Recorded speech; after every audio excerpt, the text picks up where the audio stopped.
परचुरीतील विपुल गोंदबरेने साकारला रत्नागिरी रेल्वे स्टेशनचा हुबेहूब देखावा।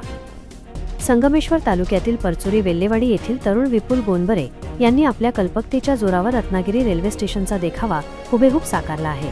त्यांच्या या कलाकृतीमुळे पंचक्रोशीत मोठी उत्सुकता निर्माण झाली असून स्थानिकांसाठी तो एक विशेष आकर्षण ठरत आहे।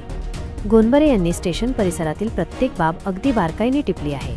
स्टेशनवरील गाड्यांची रचना, त्यांच्या शेजारील रस्त्यावरील गाड्या, अग्निशमन दलाची यंत्रणा यामुळे संपूर्ण देखावा अत्यंत जिवंत वाटतो।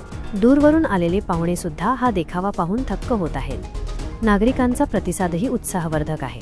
कुटुंबासह अनेक जण विपुल यांच्या घरी भेट देत असून या देखाव्याचे कौतुक करत आहेत। तरुण वयात अशी कलात्मक कल्पना साकार करून गोंदबरे यांनी आपल्या गावाचे नाव उंचावले असल्याचे मत ग्रामस्थ व्यक्त करत आहेत।